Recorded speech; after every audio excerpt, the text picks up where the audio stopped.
Halo, nama saya Marissa Tanjungsari, biasa dipanggil Sasa. Pekerjaan saya adalah profesional fotografer di travel. Kemudian saya juga memotret seperti street food dan juga abstrak.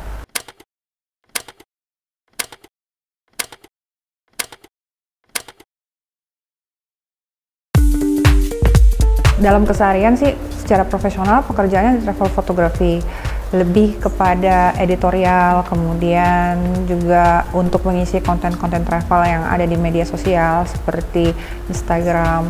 Kemudian dari sehari-hari pun aku itu menggeluti street food, foto-foto makanan yang ada di jalan-jalan dan jatuhnya lebih kepada spontanitas. Selain itu, karena latar belakangku adalah seni rupa, aku sangat tertarik dengan jenis-jenis foto still life dan abstrak. Sampai detik ini, di sela-sela waktuku, apalagi dengan masa pandemi ini, aku sering banget mengeksplor dan mencoba untuk bereksperimen dengan foto-foto still life dan abstrak.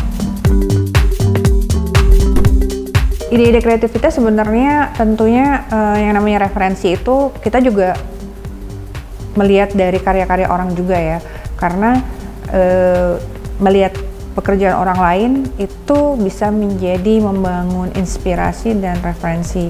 Aku banyak melihat di Pinterest, kemudian di kanal-kanal beberapa fotografer-fotografer luar yang aku lihat karyanya aku suka ya, terutama yang karya-karya foto travelnya dikombinasikan dengan fine art. Itu juga aku senang karena memang tidak semua foto yang realistik tuh enak dipajang di ruangan. Jadi aku seneng banget mengumpulkan foto-foto yang menurutku itu nyaman untuk di ruangan. Dalam still life dan abstrak, aku jarang sekali menggunakan lighting-lighting besar. Aku hanya menggunakan lighting-lighting kecil. Belakangan ini aku mencoba untuk mengganti penggunaan gel pada lampu dengan menggunakan sekarang ada RGB lighting. Jadi sekarang aku lagi mencoba untuk eksperimen memotret foto-foto dekoratif dengan menggunakan RGB lighting.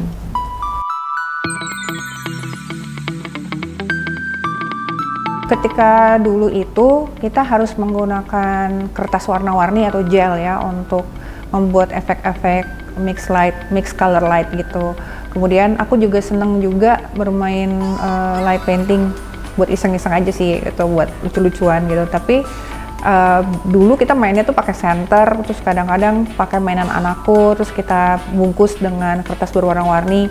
Tapi belakangan ini karena kebutuhan itu muncullah gitu fitur baru RGB lighting gitu. Nah, RGB lighting ini memudahkan banget untuk kita eksperimen. Seperti mau main light painting gitu kan, kita bisa memasukkan aneka warna ke dalam contoh-contoh foto light painting, kemudian untuk still life, dan juga untuk portrait tour. Bahkan portrait tour juga sebenarnya lebih seru dengan menggunakan RGB lighting itu ada kesan yang berbeda pada tekstur-tekstur kulit manusia.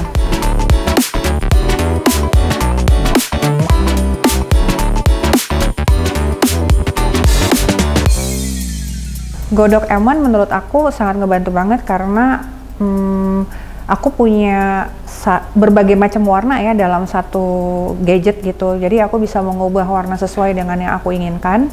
Kemudian aku bisa taruh itu dimanapun dan yang pasti dia bentuknya kecil. Jadi aku bisa kantongin dan aku bisa melakukannya di mana saja gitu. Apalagi sekarang aku suka mengadakan perjalanan bolak-balik Jakarta-Jogja ya, dari rumah Jakarta, rumah Jogja. Jadi ketika aku lagi ada di rumah Jogja, aku tinggal bawa itu ke dalam tasku, tas travelku, dan aku bisa eksperimen di mana aja. Ya itu satu lagi, tidak perlu lagi membawa roll-roll kertas warna-warni gitu, karena sekarang semuanya udah dalam satu gadget yang kecil dan compact. Untuk kreativitas dengan M1 itu kita juga harus mempelajari, pertama banyak banget ya referensi yang kita bisa pelajari. Tentunya color chart itu penting untuk dipelajari, jadi kita bisa tahu apakah warna merah bertemu dengan warna kuning akan menghasilkan apa gitu, kemudian biru atau hijau akan menghasilkan apa. Kemudian juga kemarin aku eksperimen dengan daun ya, dimana warna klorofil ketika kita kasih warna merah itu dia akan menimbulkan warna hijau yang cukup pekat, dan itu ketika difoto akan jadi menarik sekali gitu untuk jadi bagian dari hiasan rumah atau foto dekoratif.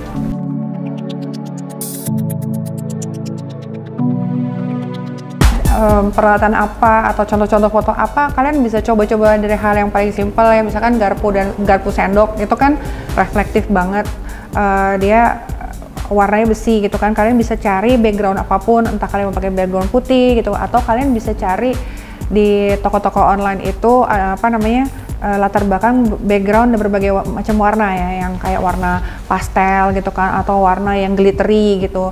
Itu juga sendok garpu. Kemudian peralatan makan seperti piring, kita juga bisa pakai buah-buahan tuh seperti nanas gitu kan, pisang gitu. Itu akan melatih, karena foto still life ini benar-benar seperti pelajaran baru, dan ini akan melatih kalian, satu, berkomposisi, kedua, melatih ide kreativitas untuk menyampaikan cerita dalam bentuk benda-benda yang tidak hidup gitu kan. Kemudian kalian menggabungkan dengan warna-warni lighting, ini membuat hal yang jadi unik banget gitu. Untuk kalian yang ingin mencoba bermain di foto-foto dekoratif atau still life atau abstrak gitu ya, sebenarnya tidak perlu berpikiran rumit. Yang perlu kalian lakukan adalah, pertama, yang pasti kalian harus melihat inspirasi kalian. Ini kan dengan adanya masa pandemi ini, kita pasti kan lebih banyak melihat di gadget ya. Nah, ini coba kita arahkan, daripada kita melihat hal-hal lain yang negatif, mungkin kita bisa ngelihat contoh-contoh inspirasi dari teman-teman kita di Instagram. Kita mengalihkan pandangan sejenak gitu dari yang biasa kita lihat, misalkan pantai, hutan gitu ya, membuat kalian jadi tambah rindu untuk keluar, tapi mungkin kalian bisa melihat kepada mereka yang memotret seperti still life tadi gitu kan, abstrak gitu, kayak tadi aku bilang. Mungkin aku bisa nambahin juga, kalian juga bisa bermain dengan cairan seperti susu yang diberi warna-warni, kemudian bisa bermain dengan akrilik yang bening, sekalian isi dengan alat sabun rinso dan segala macam, bubble-nya kalian bisa eksperimen segala macam. Itu ketika kalian udah nemu kuncinya, itu sangat mengasihkan. Tinggi dah, sini. Untuk lagi badannya, wajahnya ya.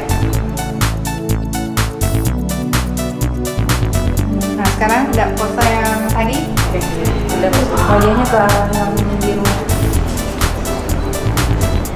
1, 2,